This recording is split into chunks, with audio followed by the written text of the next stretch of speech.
to get the language right tonight.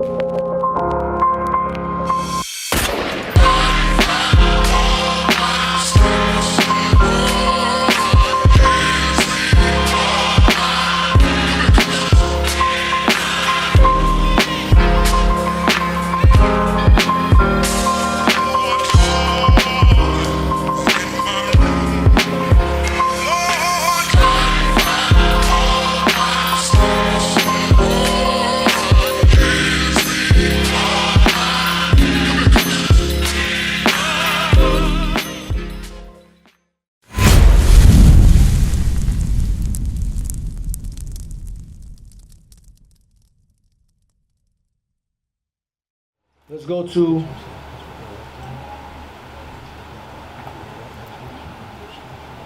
Joshua 8 and 4.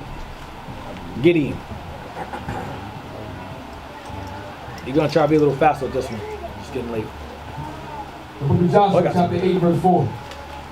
And he commanded them, saying, Behold, ye shall lie in wait against the city, even behind the city. Go not very far from the city, but be ye all ready. And I, and all the people that are with me, will approach unto the city. And it shall come to pass, when they come out against us, as at the first, that we will flee before them. For they will come out after us till we have drawn them from the city. For they will say, they flee before us, as at the first. Therefore we will flee before them. Then ye shall rise up from the ambush. This is a popular Israelite tactic. We pretend we're on the run, and then as the heathens attack us and chase us from behind, he will come out and ambush them. It's called guerrilla warfare. The Maroons did that a lot. In the Northern Kingdom on this side of the world did that with the white man a lot. Guerrilla warfare. He would feign defeat, run away, we're retreating, and then as the heathens attack, chase us, we come out from behind and get them. The ambush. That was our most popular tactic. Ambushments. Read on. Then ye shall rise up from the ambush and seize upon the city, for the Lord your God will deliver it into your hand. And it shall be, when ye have taken the city, that ye shall set the city on fire. According to the commandment of the Lord shall ye do. See, I have commanded you. Joshua therefore sent them forth, and they went to lie in ambush, and abode between Bethel and Ai, on the west side of Ai. But Joshua lodged that night among the people. And Joshua rose up early in the morning, and numbered the people, and went up, he and the elders of Israel, before the people of Ai, for the people to Ai. And all the people, even the people of war that were with him, went up and drew nigh, and came before the city, and pitched on the north side of Ai. Now there was a valley between them and Ai. And he took about 5,000 men, and set them to lie in ambush between Bethel and Ai on the west side of the city. And when they had set the people, even all the host that was on the north of the city, and their liars in wait on the west of the city, Joshua went that night into the midst of the valley.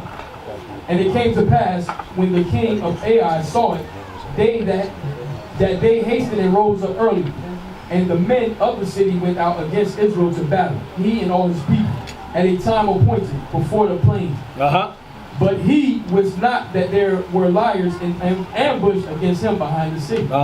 And Joshua and all Israel made as if they were beaten before them, and fled by the way of the wilderness. And all the people that were in Ai were called together to pursue after them. And they pursued after Joshua, and were drawn away from the city. And there was not a man left in Ai or Bethel, and went not after Israel. And went not That went not after Israel. That went not out after Israel. I mean, they all chased behind us, left their city unguarded. Go ahead. And they left the city open and pursued after Israel. And the Lord said unto Joshua, stretch out the spear that is in thy hand. The spear in your hand. Go ahead. For I would give it into thy hand. And Joshua stretched out the spear that he had in his hand toward the city.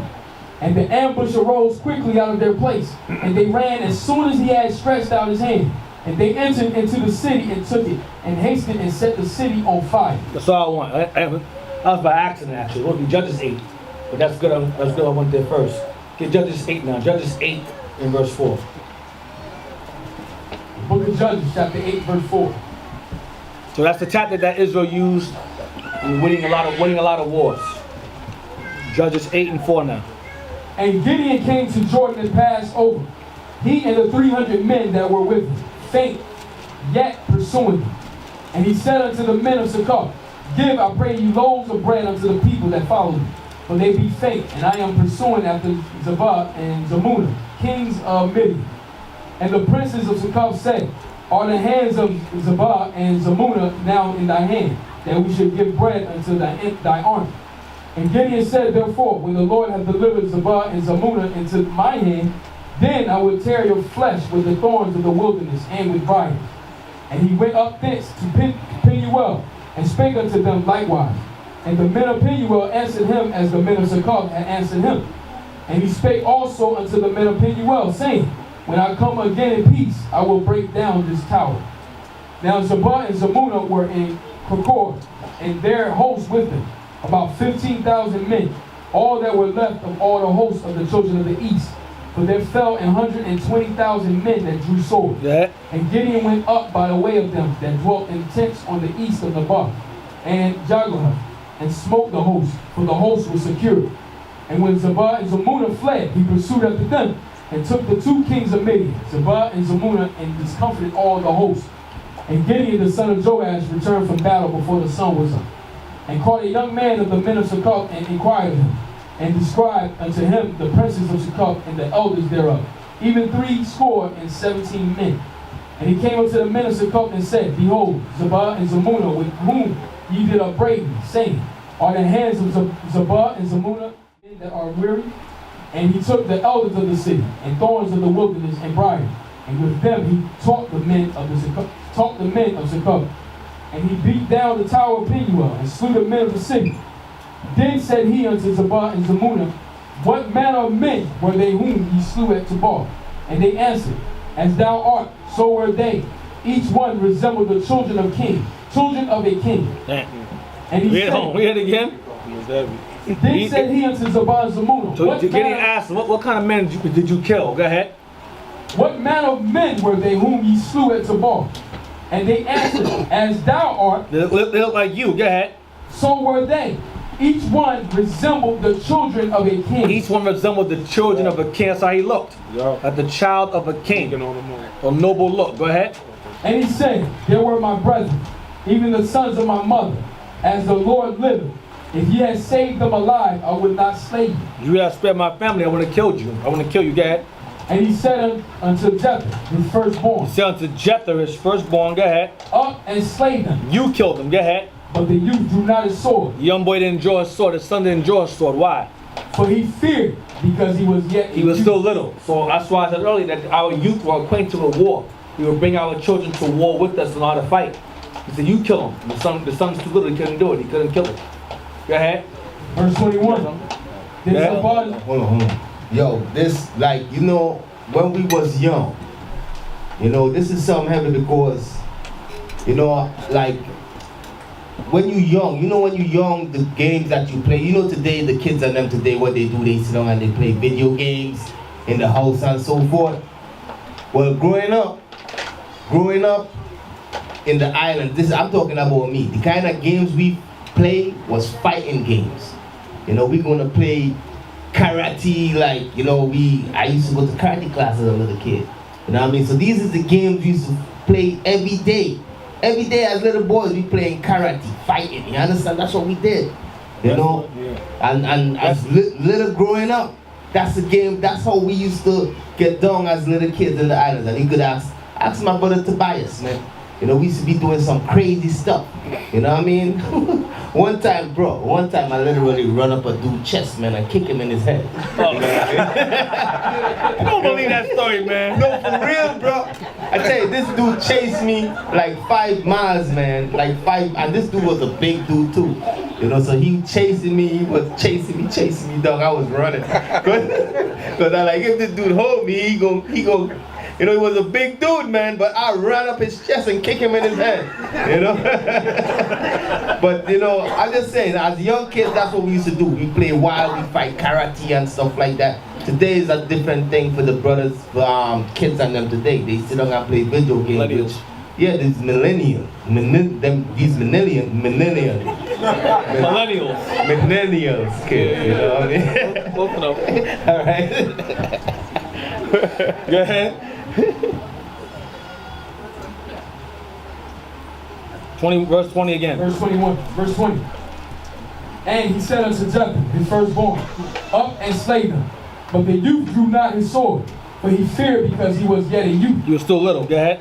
Then Zebah and Zalmunna said, Rise thou, and fall upon us. Yo, just kill us, man. Just kill us already. Go ahead. For as the man is, so is his strength. And Gideon arose and slew Zebah and Zalmunna, and took away the ornaments and were on their camels' necks. That's it. That's all I want. Let's get Psalms 83, verse 11. Zebah and Zalmunna. So Gideon killed Zebah and Zalmunna. This is a very famous battle that David spoke about in Psalms. Psalms 83. The book of Psalms, chapter 83, verse 11. Make their nobles like Oreb and like Zeb, yea, all their princes as Zebah and as Zalmunna, who say, Let us take to ourselves the houses of God in possession. So David said, let those who plot to take our land in possession to be like Zebah and Zalmunna. David is praying for the death of his enemies. Psalms 83 is God's hit list, and David is wishing and praying for death of the enemy. That's in the Bible. It's there. All right? Let them be as Zebah and Zalmunna, who said, Let us take to ourselves the houses of God in possession. The heathen that say this, let them be as Zebah and Zalmunna. Let us kill them. That's what David is saying. Get War of the Jews, page 43. We're going to start at Risen Up and end at Warrior. War of the Jews, page 43.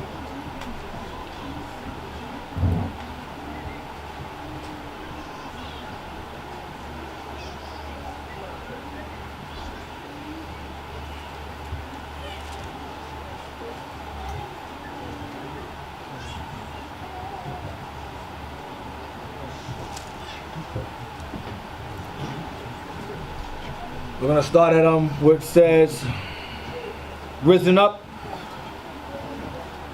end at Warrior.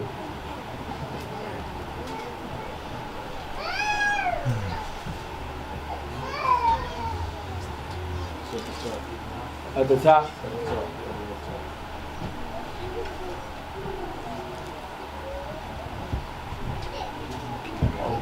Risen up from the tribe of Manasseh was an angry young man named Gideon. Right, Gideon was the tribe of Manasseh. Go ahead. His strategy fit well into the past and future pattern of Jewish warfare. Get a few good men, but make them appear like a few thousand. Damn. Like the weeding out process seen in the book of Moses, Gideon whittled his 32,000 fighting men down to 10,000, who could claim to be fearless. The 10,000 were further narrowed down to a mere 300, who could be called upon for the selfless and coordinated action required of a commando force. Gideon rehearsed his bold strategy with his now elite unit, and in 3 divisions they approached the armed camp of the Midianites and Amalekites. He did what Abraham did. Go ahead. That lay along in the valley like locusts for multitude. Into the valley stole the 300, suddenly breaking pitchers and blowing horns all at the same moment. The startled hordes of invaders fled in panic and fought among themselves, convinced that 300 disciplined army divisions had surrounded them.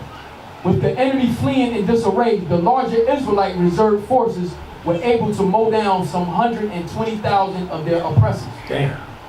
At this point in Israel's history... Wait. Let me stop at. Stopping at Warrior, right? Stop there, ready? Warrior. Not yet. No, yeah, keep going. Okay, keep going. At this point in Israel's history, the judge Samson appears. No book chronicling Hebrew military history would be complete without comment on Samson. Yet, he was not a war leader. He did not command armies or mobilize the Israelite tribes to battle. Yet, his mythos symbolizes strength in battle. His mythos symbolizes strength in battle. Go ahead. He was a charismatic hero per se. When the Spirit moved him, this ecstatic Nazarite could slay a multitude of Philistines with the jawbone of an ass. Now, if you want to read about that, just watch and read. That's all Samson there. Go ahead. He was, however, a completely wild and simple man whose main... Wait. Read that part again. He was what? He was, however, a completely So wild... even though he was strong and powerful, he was superhuman. He was, however, a completely wild and what? And simple man. And simple man. He was simple as hell. Go ahead. Whose main drive was his strong sexual appetite. For Hamite women. Go ahead. Such guile and cunning as he possessed was twice overcome by Philistine women. Yep. Only when seized by an all-consuming rage, the Spirit of the Lord, did he transform into an unconquerable warrior. Only when he got really upset and angry that he transformed into an unconquerable warrior. The Spirit of the Lord came upon him. He was breaking things, ripping gates off. Right. But he was simple. Right. And lustful. That's it says that Samson was a lustful brother. You understand? Remember in I think it's in Ezra's 4, he talk about brothers that lose their wits off a woman, man. Samson was one of those brothers. And you also got a lot of you brothers that's amongst us today that you all lose your wits for woman, man. You understand? You got sisters that come to the congregation, they haven't changed, they haven't repented yet, and some of you brothers ready to jump on them. You're within 2-3 months, a sister here, you brothers ready to marry the sister. You done lost your wits for a woman, man. And when things start going downhill, well, all I gotta tell you brothers that do that is that y'all don't come to us for no counsel, man. You know what I mean? If that sister turned out to be a dragon, a demon, don't come to us and be like, yo, brother, you know, sister do this or that, yo, or I want to put her away. No, you gonna stay with that sister. Just watch that cartoon, How to Train Your Dragon.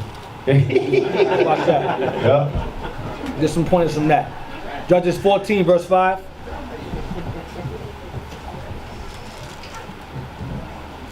Judges 14, verse 5. The book of Judges, chapter 14, verse 5. Then went Samson down and his father and his mother to Timnah, and came to the vineyards of Timnah. And behold, a young lion roared against him. And the Spirit of the Lord came mightily upon him. Read that earlier in that book. Go ahead. And he rent him as he would have rent a kid. And he had nothing in his hand. But he told not his father or his mother what he had done. And he went down and talked with the woman. And she pleased Samson well. So wait, the Spirit of God entered in Samson. He ripped the lion like a kid. He played with it like it was a baby goat. He destroyed it. Destroyed a young lion. A young lion is a fierce, heavy, ferocious animal. And he beat it like it was a kid goat. Go ahead. And he went down and talked with the woman, and she pleased Samson well. And after a time he returned to take her. And he turned aside to see the carcass of the lion. And behold, there was a swarm of bees and honey in the carcass of the lion. And he took thereof in his hand, and went on eating, and came to his father and mother. And he gave them, and they did eat. So he saw honey inside the body of this dead lion, which is defiled now. And he sees honey on it, and he goes and takes it and starts eating some. Go ahead, and does what? But he told not them that he had taken the honey out of the carcass. And he fed this defiled honey to his parents, and then tell them. Samson was simple. I'm telling you, simple. Go ahead. So his father went down unto the woman, and Samson made there a feast. For so used the young men to do. That's all I want. Get on 15, verse 9 and 17. Judges chapter 15, verse 9. Then the Philistines went up and pitched in Judah, and spread themselves in Lahah.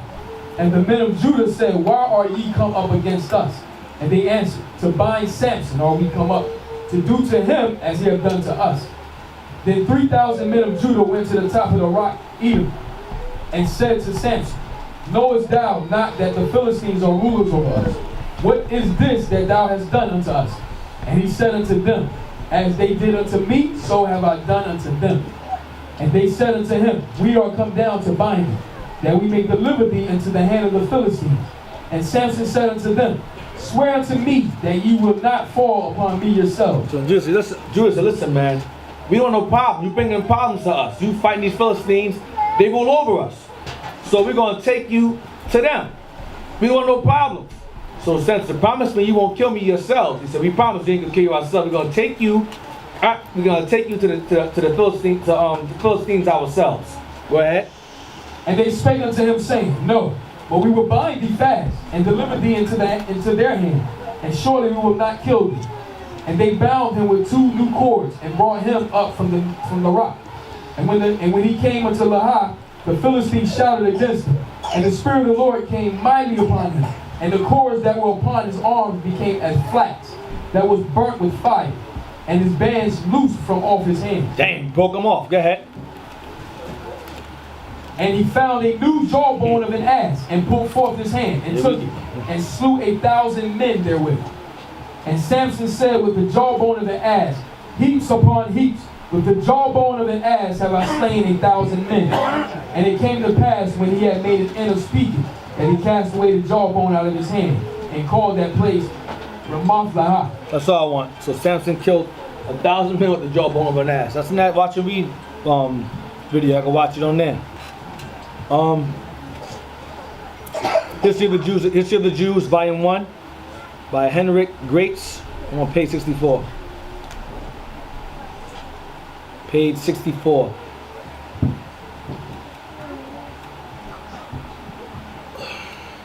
I want in those troubled times on page 64. We're going to end at unexpected attacks.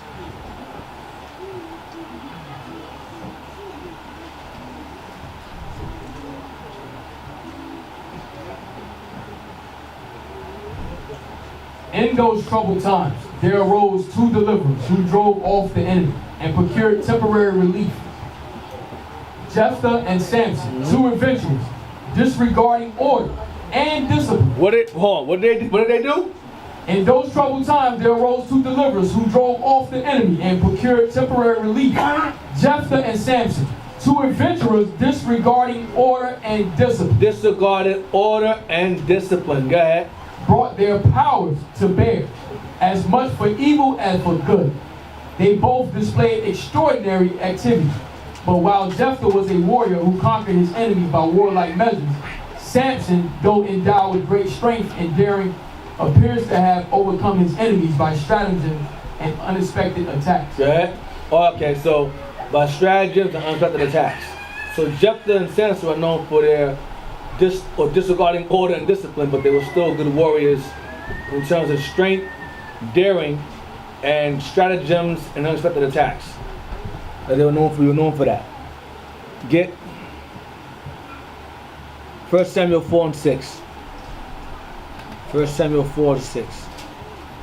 I'm trying to get to the good stuff, but it's getting late. 1 Samuel 4 to 6. Well, better stuff. The book of 1 Samuel, chapter 4, verse 6. And when the Philistines heard the noise of the shout, they said, What meaneth the noise of this great shout in the camp of the Hebrews? And they understood that the ark of the Lord was come into the camp. And the Philistines were afraid, for they said, God is come into the camp. And they said, Woe unto us, for there hath not been such a thing heretofore. Woe unto us, who shall deliver us out of the hands of these mighty gods? These are the gods that smote the Egyptians with all the plagues in the wilderness. Be strong and quit yourselves like men, O ye Philistines, that ye be not servants unto the Hebrews, as they have been to you. Quit yourselves like men and fight. We're going to read that again another time. Get 1532. I should have read that first. Get 1532. We'll go back to that. 1532. 1 Samuel chapter 15, verse 30 to 35. Then said Samuel, Bring ye hither to me Agag, the king of the Amalekites. And Agag came unto him delicately. And Agag said, Surely the bitterness of death is past. And Samuel said, As thy sword hath made women childless, so shall thy mother be childless among women. Damn, go ahead. And Samuel hewed Agag in pieces. What did Samuel do? And Samuel hewed Agag in pieces before the Lord. Cut his arms off, his leg, he hewed him in pieces. He hacked Agag to pieces, Samuel. Samuel was no joke, go ahead. Then Samuel went to Ramah, and Saul went up to his house, to Gibeah of Saul. And Samuel came no more to see Saul until the day of his death. Nevertheless, Samuel mourned for Saul, and the Lord repented that he had made Saul king over Israel. Get 8:19 to 22. Chapter 8, verse 19. No, I'm sorry, 16 verse 4. Yeah, 16 verse 4. 16 verse 4, yeah. 1 Samuel chapter 16 verse 4. And Samuel did that which the Lord spake, and came to Bethlehem. And the elders of the town trembled at his coming. The elders of the town of Bethlehem trembled at Samuel's coming. Go ahead. At his coming and said, Comest thou peaceably? And they asked Samuel, you come in peace? Samuel was a fearsome man. Did you come peaceably? Go ahead. And he said, peaceably. He said, everything's okay. But now, that's all I want. He said everything, he said peacefully. So Samuel was no joke either. All right? Get chapter 8, verse 19.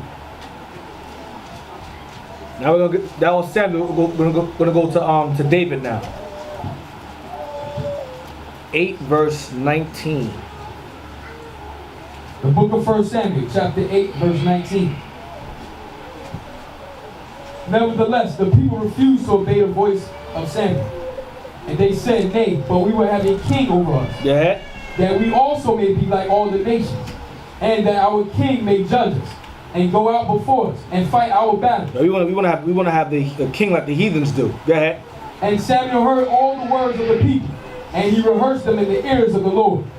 And the Lord said to Samuel, Hearken unto their voice, and make them a king. And Samuel said unto the men of Israel, Go ye every man unto his city. And that's how Saul became king, because Israel desired to have a king like the other nations. Get chapter 9, verse 1. 1 Samuel chapter 9, verse 1.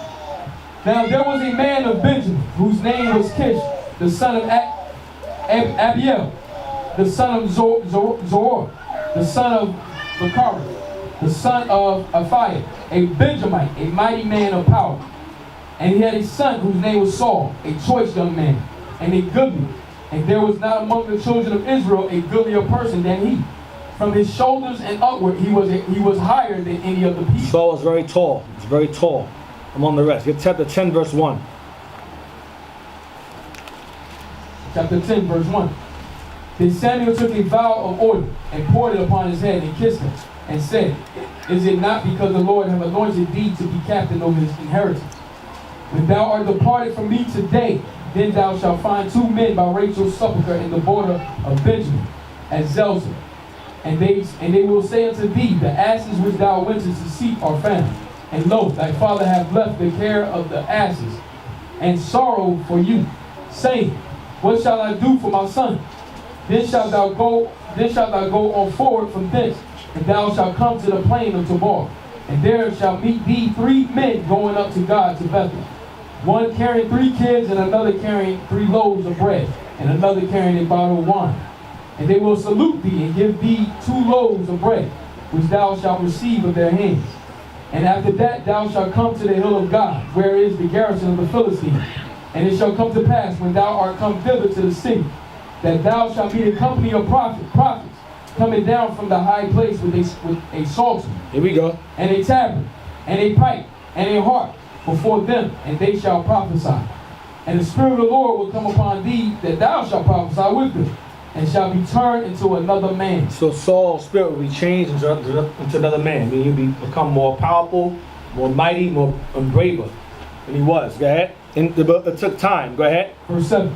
And let it be when these signs are come unto thee, that thou do as occasion serve thee. For God is with thee. And thou shalt go down before me to give them. And behold, I will come down unto thee to offer burnt offering, and to sacrifice sacrifices of peace offerings. 7 days shalt thou tarry till I come to thee, and show thee what thou shalt do. And it was so, that when he had turned his back to go from Samuel, God gave him another heart. Change his heart. Go ahead. And all those signs came to pass that day. And when they came thither to the hill, behold, a company of prophets met him. And the Spirit of God came upon him, and he prophesied among them. Prophesied among them. His spirit was changed. Get chapter 10, jump to verse 20. Verse 20. And when Samuel had caused all the tribes of Israel to come near, the tribe of Benjamin was taken. When he had caused the tribe of Benjamin to come near by their families, the family of Matri was taken. And Saul, the son of Kish, was taken. And when they sought him, he could not be found. Therefore they inquired of the Lord further, if the man shall yet come thither. And the Lord answered, Behold, he hath hid himself among the stuff. So his spirit was not fully changing. He was still hiding. Okay, they caught him and Saul was hiding somewhere. Go ahead.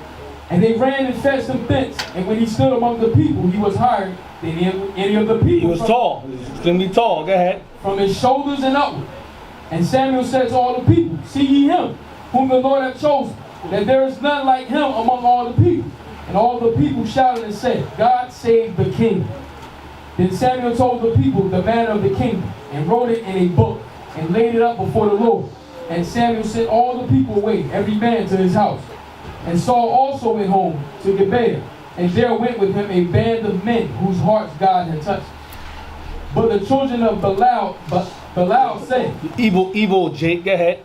how shall this man save us?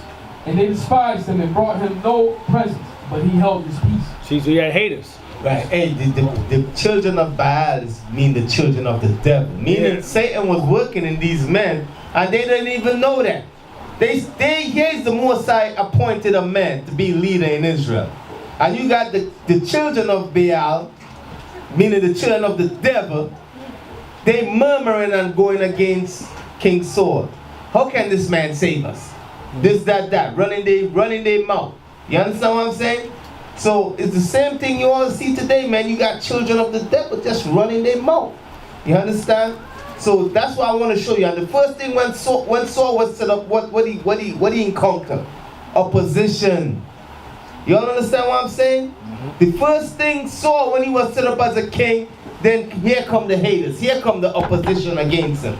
You know, that's what I'm trying to show you all. You all, you know, things ain't going, leaders is not going to be set up, and there's not going to be opposition against that leader. You understand? Men of God is not going to be set up, and there's not going to be oppositions against the men of God. Okay? You can add that. Yeah, 13 verse 1 and 2. 2 Samuel chapter 13 verse 1. Saul reigned 1 year. And when he had, 1 Samuel 13. 1 Samuel chapter 13 verse 1. Saul reigned 1 year, and when he had reigned 2 years over Israel, Saul chose him 3,000 men of Israel, whereof 2,000 were with Saul in Michmash and in Mount Bethel, and 1,000 were with Jonathan in Gibeah. So he had 3,000 men he chose. 2,000 stayed with him, and 1,000 stayed with his son Jonathan. Go ahead. And Gibeah of Benjamin, and the rest of the people he sent every man to his tent. So Saul kept 3,000 men by his side. 2,000 by his side and 1,000 for his son Jonathan. Watch this. You know what I want, Jazz? I want the Jews Encyclopedia. No, War of the Jews again, page 45. War of the Jews, page 45.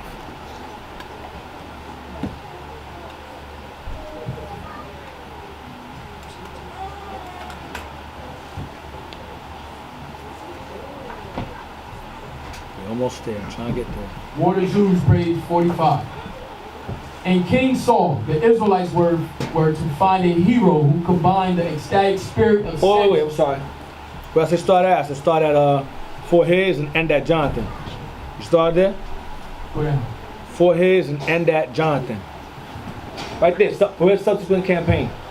For his subsequent campaign aimed at the Philistines, Saul did handpick 3,000 men, stationing 1,000 of these with his son Jonathan. Watch this. Rather than throw down a ceremonial gauntlet, Saul crushed the Philistine garrison at Gibeah. The Philistines responded with 30,000 chariots, 6,000 cavalry and infantry, and the hundreds of thousands, intimidated and armed only with farming tools. Most of the Israelites headed for the hills. The Israelites needed a miracle, and scripture records an earthquake that handed the Philistine army a great defeat. King Saul followed up with actions against the other neighboring peoples that had raided and despoiled Israelite towns and villages. Amalek, Ammon, Edom, and Moab. Saul marched 210,000 men against Amalek, first warning the friendly Kenites to leave Amalekite land to avoid destruction. Hold on. This is for his and that Jonathan. I bet too far. Get the Jewish Encyclopedia, page 270. I'm gonna stop at Jonathan. That's all I wanted. It says Jonathan. That's it. Get page 270 Jewish Encyclopedia. That's what I wanted, really. Jewish Encyclopedia, page 270. Other biblical mighty men, and we're going to end at subjects. We gotta end where I end, because if I'll get lost if you do that. I was going to say end at Jonathan, stop at Jonathan. Don't read me further than that.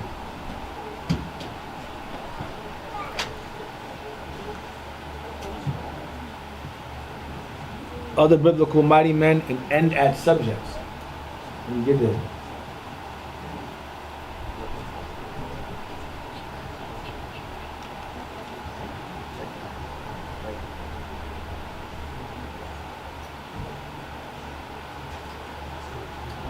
Alright, we're going to start at other biblical mighty men and end at subjects. So go beyond that. End at subjects. Other biblical mighty men right there on top left. End at subjects. Other biblical mighty men were Shamgar, Judges 3:31. Jonathan, David, Joab, Abishai, Asahel, Joshua-Bean, the Hagmanite, Eleazar, and Shamgar. Saul is said to have gathered around him strong and valiant men, and encouraged physical development among his subjects. Read it again. Saul is said to have gathered around him strong and valiant men. 3,000. Go ahead. And encouraged physical development among his And subjects. he encouraged them to be physically developed, meaning they had to work out. He had strong men around him. They had to be in shape to watch him and his son. Right, meaning they didn't have no pot belly. You know what I mean? The you brothers that got that little, you know. You know. So it's okay to stay in shape, man. What you love it? What you just said? Yeah, man. So, what you just said, man? You told me don't say it, right? Nah, but we did have a program like that. We encourage you brothers to work out, whatever. Call it the 6,000 Club. Oh, we got the Man of Valor program set up. You understand? Every Sunday and what are the days where brothers come, you know. Wednesdays. Right. Sundays and Wednesdays, where brothers is being trained. You know what I mean? I think you'll be doing like different push-ups and different exercises and stuff to keep you brothers in shape and so forth. It's a program that is set up and it's rigorous to put you brothers through certain training before you go to camp. You understand? So what we're reading about here, it told you that Saul, he made sure the men around him was fit. You understand? The men and them was ready for war. You know, and it's the same thing in this truth, man. You all got to make sure you're spiritually strong. You know what I mean? You're spiritually ready for war. And also physically, man. You understand? You can't have a brother that he can't even run. Like, you know. You know, he can't run one block. He like, you know. So it's good. So when you read the scriptures, they tell you our forefathers was in shape. When you read all the scriptures, because there's a lot of scriptures that it got going into how our forefathers was, man. You understand? It wasn't games to play with, and I think we're gonna be able to touch on a lot, too much of them tonight, right? Not too much, no. All right. Yeah, how you try to kill us all, man? You just saw the program. Come on, you might as well say it. Yeah, I can do it, man. I can do it. Try to kill us, man. Try to kill us all, man. It was like 14 of us, and five survived it, right? 5? Yes, about 4 people left. Like 16 brothers, they was doing 300 push-ups a day. You did push-ups a day. Deacon did one day. I did it 2 days. I had to divide it And he left. We started with 16 brothers, ended up with 5 brothers, man. But we trying to implement that. Cat, we all lost, man. Cat. Hey, we gotta soon we're gonna be setting up an exclusive club. I've been talking about this for a while. It's gonna be called the Mighty Man Club. You know, you're gonna have your little membership and so forth. You know what I mean? You gotta go under some exclusive training. You know what I mean? It's not, you know, meaning scriptural, physical and all of that. You know, you're gonna be the Mighty Man Club, you know. Oh, crazy. There's gonna be 2 men left within 2 days. You know, what else I wanted? Get 3:19. Samuel 13 verse 19. Stand Samuel 13 verse 19. We're getting there now. The book of 1 Samuel chapter 13 verse 19. Yep. Now, there was no smith found throughout all the land of Israel, For the Philistines said, lest the Hebrews make them swords and spears. Right. There were no swordsmiths. So they were afraid we were going to learn how to make weapons. Go ahead. But all the Israelites went down to the Philistines to sharpen every man his sword, and his coulter, and his axe, and his mattock. Yet they had a file for the mattocks, and for the coulters, and for the forks, and for the axes, and to sharpen the goads. Yep, the ox goads. Go ahead. So it came to pass in the day of battle that there was neither sword nor spear found in the hand of any of the people that were with Saul and Jonathan.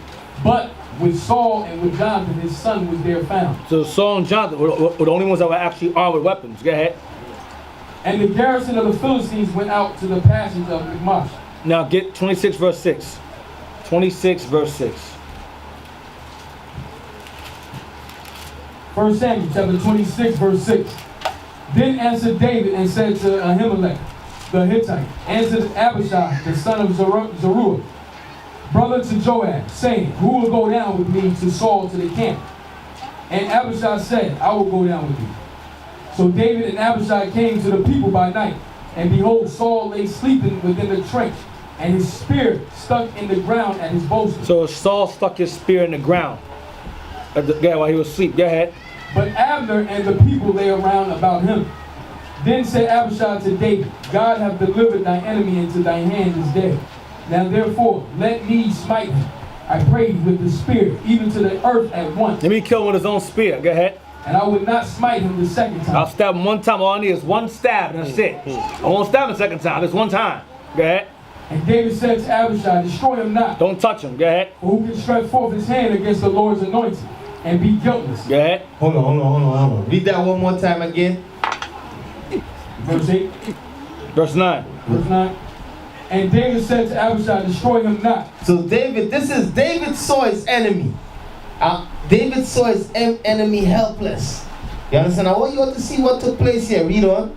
For who can stretch forth his hand against the Lord's anointed? So what David understood? David understood that Saul was God anointed, meaning God chose Saul, and God was using Saul to do certain things. You understand? It told you the Most High God used Saul to fight enough battles and so forth. So David understood that the Most High had anointed Saul. So I'm not gonna be the one to kill him. Mm-hmm. You understand? But David could have easily killed him. Mm-hmm. But David said, you know what? I'm not gonna be the one to do that, because let the Lord deal with that. You know what I mean? Even though this man is chasing me down to kill me and so forth, I'm gonna let the Lord deal with him. You understand? I'm not gonna be the one to kill the Lord anointed. You know, but read on. And who can stretch forth his hands against the Lord's anointed and be guiltless? And be what? Guiltless. So any one of you all go against anybody that the Lord anointed. You understand? And that's why the Lord said you can't take vengeance in your own hand. You understand? And you try to destroy that man, you ain't gonna be guiltless, man. You know what I mean? You're not gonna be guiltless. None of us. You know? So that spirit that David got in them, we all have to learn that spirit right there. You know, because you know sometimes you might be mad at somebody, or you might be mad at somebody and you want to take things in your own hand to bring judgment on that person. You know, we can't roll in that spirit, and we can learn that from David. That's the spirit we gotta have. You know what I mean? That's why the Lord said vengeance belongs to him. You know? Get 2 Samuel 1 verse 5. 5 to 6.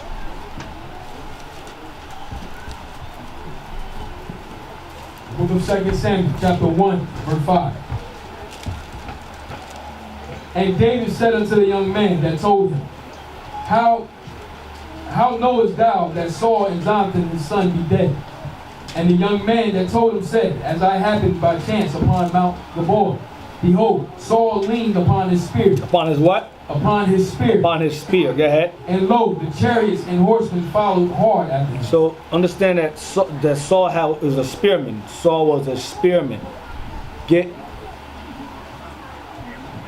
on. 2 Samuel 1:22 and 23. The book of 2 Samuel, chapter 1, verse 22. From the blood of the slain, from the fat of the mighty, the bow of Jonathan turned not back, and the sword of Saul returned not empty. Saul and Jonathan were lovely and pleasant in their lives, and in their depth they were not divided. They were swifter than eagles. They were stronger than lions. I want you to type in the speed of an eagle. Google speed of an eagle. The fastest man alive is Benjamin. They were that's the fastest man alive. Is the Usain Bolt. And before him was Benjamin again, the fastest man alive. The fastest woman alive is Benjamin. And before Benjamin it was Judah. And before Judah was Gad in the Olympics.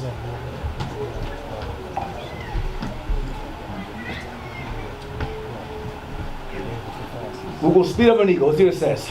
75 to 99 miles per hour. That's how fast they were. And stronger than lions. Do the math. Saul and Jonathan were superhuman men. I'm telling you, we were a problem. Israel was a problem.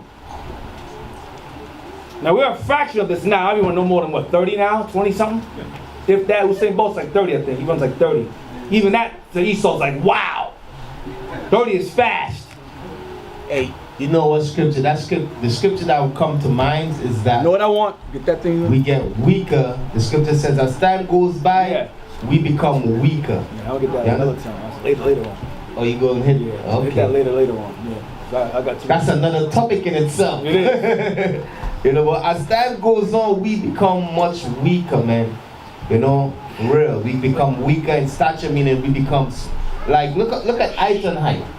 You understand? Aiton, and according to the scriptures, Aiton is short. You know what I mean? So imagine if he's short. Imagine my height. You know, I'm like a dwarf. Yeah, you know. You know, when it says Saul was tall in stature, it's not talking about Aiton tall. It's talking about much taller, probably like twice, 3 times taller than Deacon Aiton. You understand? He was tall in stature, and as time goes on, we all got weak. We get weaker physically, mentally, and we get shorter too. You understand? As generation and time go by. What's that book called? This book is ridiculous. The book and author. You should get the author and the name of the book. So Jonathan and Saul ran, it says, fast as eagles.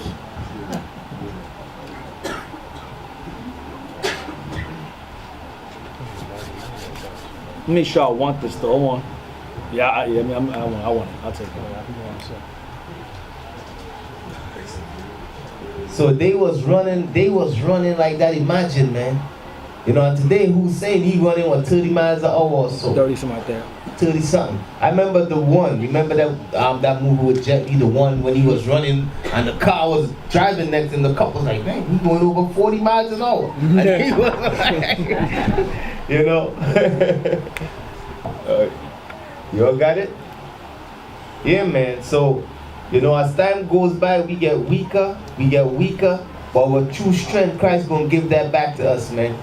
You know, I don't know, but sometimes, like, you know, it's something that in our body called adrenaline.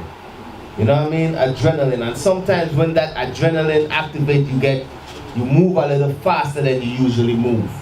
You know what I mean? You all know what I'm talking about? Yeah, you get stronger too. You know, you get stronger, you move faster. You think, you know, like, you know, when that adrenaline, that little adrenaline kick in, is that kind, I forget what Esau call it in this science. But it usually activate, like, you know, sometimes some people when they get scared they do certain things. You know what I mean? Like, it also that fear hormones that is, I think the fear hormone is also activated a little. You know what I mean? Like when somebody gets scared, they be running much faster. Be like, wait, look that dude running going over there. Yo, where he at? He all the way down there. You got it? What book is it called? The book and the author? This book is the Holy Bible. The Holy Bible? Containing the Old and New Testament. Volume 2. Volume 2 by? I don't see all of them.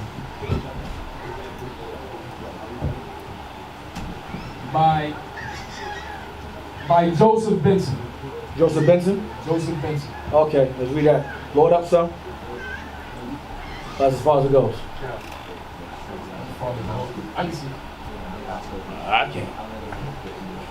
Oh, yeah.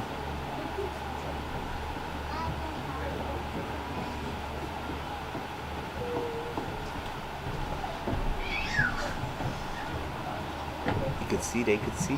I can't see. I don't know. See verse 22. He maketh my feet like the hinds feet. I know what it says, but you make that bigger or something.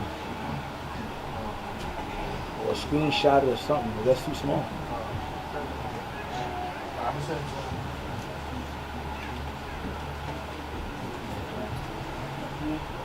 Yeah, man. So we reading about mighty men in the scriptures, man.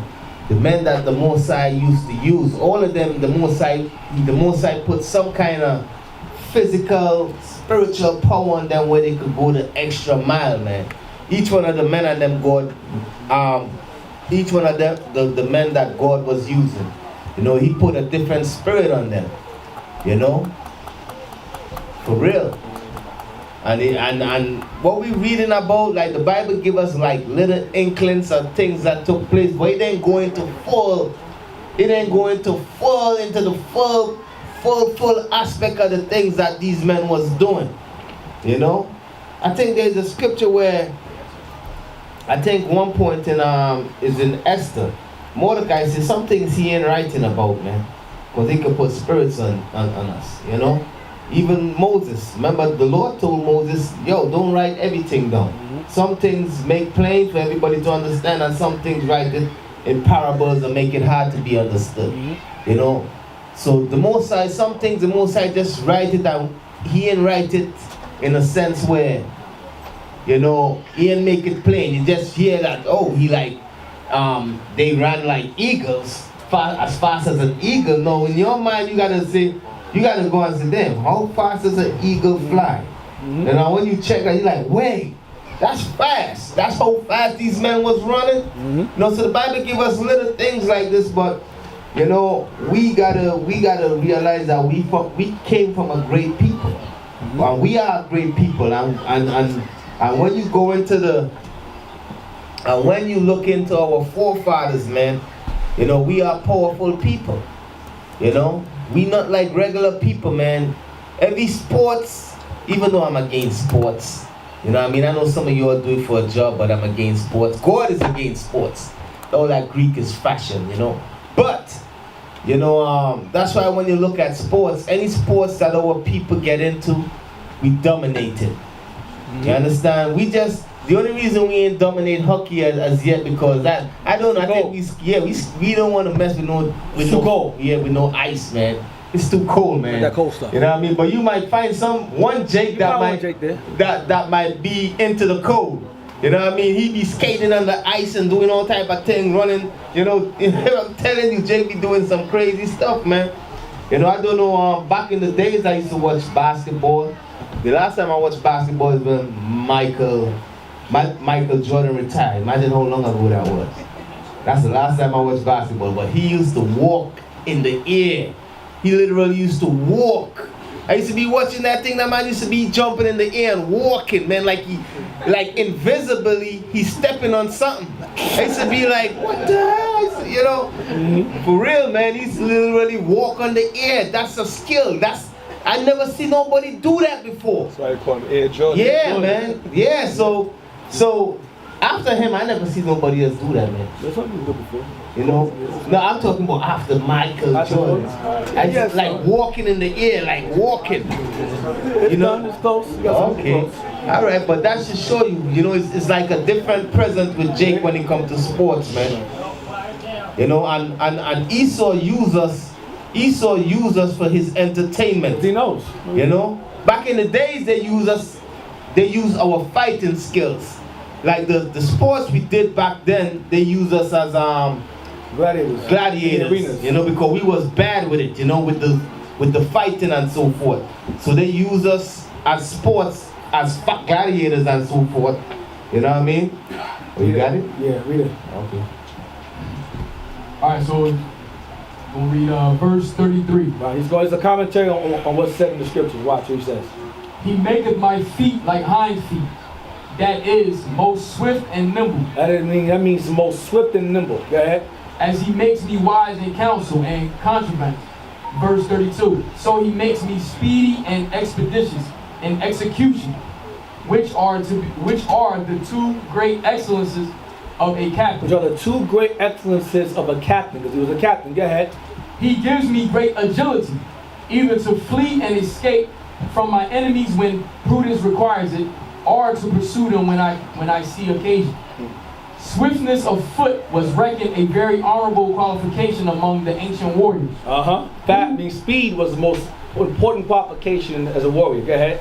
Who, as they generally fought on foot, were enabled by their agility and swiftness speedily to run from place to place, give orders, attack their enemies, defend their friends, and perform divers other offices the service might require of them, of which we have many instances in the battles of Homer and Virgil. One of the highest commendations Homer gives his principal hero is taken from his swiftness, terming him continually swift-footed, Achilles. This qualification was peculiarly useful to David as the country of Judea. This qualification was peculiarly what? Was peculiarly useful to David. Go ahead. As the country of Judea and some of those where he was obliged to make war were very mountainous and steep, and setteth me upon my high places.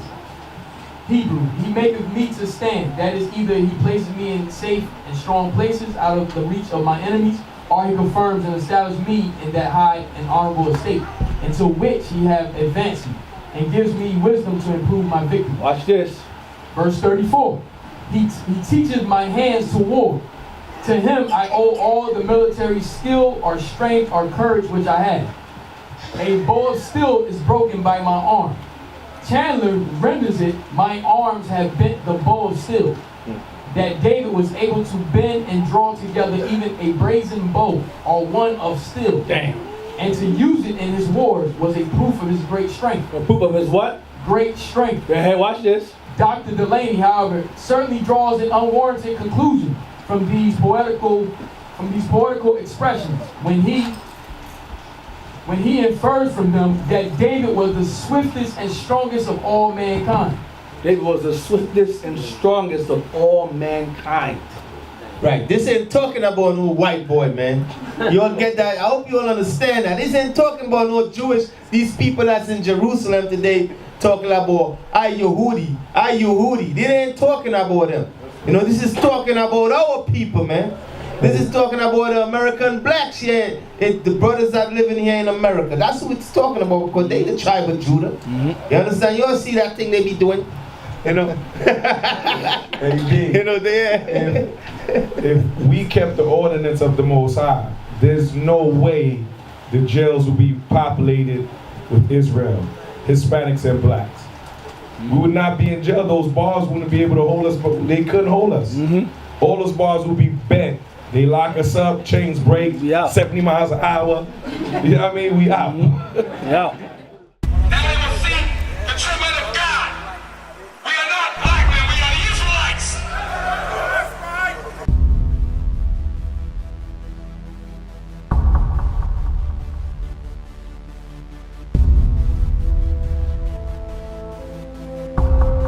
Take care of us. Take care of us.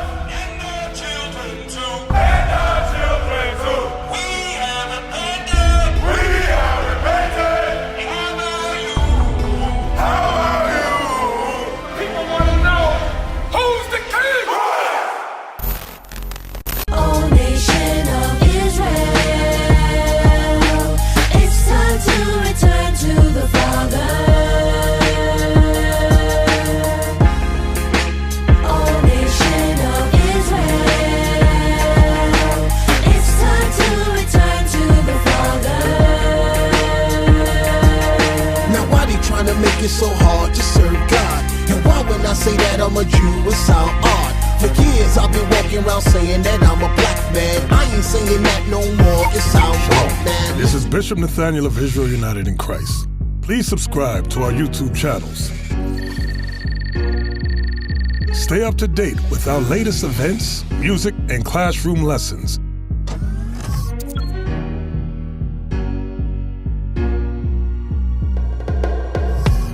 IUIC plans to continue visiting different countries where this gospel has not been preached before. IUIC needs your help in pushing this truth.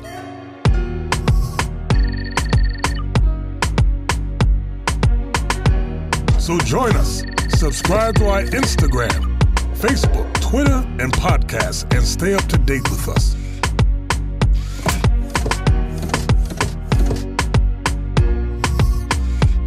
For more information, please visit www.israelunite.org.